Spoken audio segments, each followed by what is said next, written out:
I was checking all the lists. I made a video for Dark Souls 2 on why people think it's the worst game, why the general consensus agrees that it's the worst Dark Souls game. And I didn't agree with the general consensus.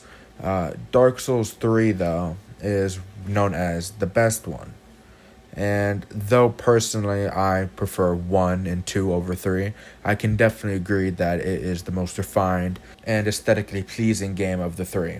It's like they added everything good about Dark Souls 1 and 2 and added it into 3. Though they left out a few unique features that 2 had that I'm a bit upset about, I'm not hard pressed about it because it's a very beautiful, stunning game. All the bosses are memorable, it's very accessible to new players, and in fact, when you ask somebody what Dark Souls they should start off on, they're likely gonna say 3 because of how accessible it is. Personally, I think you should start 1, 2, then 3, but a lot of people leave out 2 and just say go 1 and 3 and leave out 2 entirely. I don't agree with that. I believe you should play all 3 of them, but if you're gonna stick with one of them, I do believe you should play 3. It's the most modern. Everything is pretty updated. Everything is refined. It's the easiest to get into. The mechanics are beautiful, stunning. The map layout is gorgeous, and the enemy placements aren't absolutely egregious. You're not gonna get assaulted by anything except a pack of dogs, which is absolutely broken. Other than Elden Ring, this will probably be the game that everybody tells you to start with. Because Elden Ring is definitely the easiest, but, it's not a Dark Souls game, so we're leaving that shit out of here. Of the three, it's definitely something that is the most well liked, I should say. For anybody that's played 1 and 2, they come to 3 and they get a lot of Easter eggs between the two. A lot of sadness, like down in the profane capital, you get to see Laddersmith Gilligan, which that's sad. You get an emote off his dead body, but it's sad because Laddersmith Gilligan is the goat. And then in Anorlando, you get to see the giant blacksmith, and over in also in Anorlando, you can see Gwendolyn getting it eaten from his ass up, which is kinky, I guess. And in the Demon Ruins, you get to see Quilena and her sister, the Firekeeper from Dark Souls 1 for the Daughters of Chaos Covenant. It's a very memorable game. It has a lot of Easter eggs that will wrench at your heartstrings. And the lore is absolutely stunning. They took the lore from 1 and 2 and they added more and put it all together to create a nice conclusion to the Dark Souls series. And now, none of that's not to say that Dark Souls 3 doesn't have its own flaws, but most of the flaws are are fucking created out of nothing. Like, one thing I've heard a lot is that caster builds are too weak early game.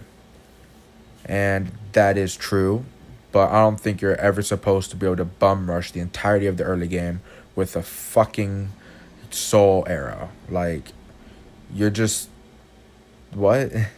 That makes no sense. You get more spells, you level up your intelligence, you get a better staff, and magic becomes super overpowered.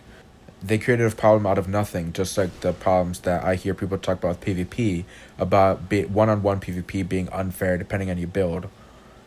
That's literally your fucking build. You created it. Of course, what? Shut the fuck up. That's not even a problem. Like, I get it if you're a new player and you get invaded by somebody that's a veteran but keeps themselves low level to invade in lower level areas. You're going to be annoyed when your build doesn't match up to theirs, which they probably had more than enough time to figure out, master, and whatnot. And unlike Dark Souls 2, there's no soul memory. So somebody that's gone through the entire game at level 10 could absolutely body you because they have higher level weapons and probably a plus 10 weapon already and whatnot. Like, I completely get that. I think that kind of stuff is annoying. But what I read was literally based off of their build. Like, they said their build couldn't match up to this other person's build despite being early game. That's not even a fucking concern. Dude, what is your problem? That's not even...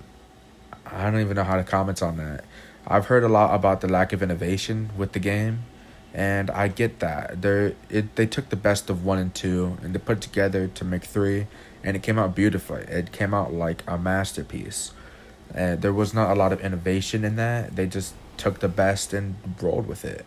I wanted this video to be about comparisons between why people think it's the best and why some think it's the worst.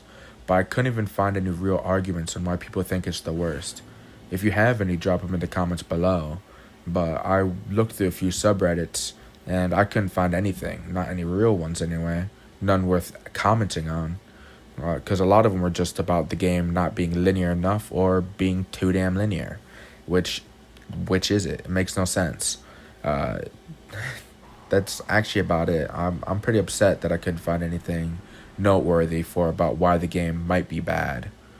But anyway, that's about it. Until next time, see ya. Subscribe to Sleepy Soul.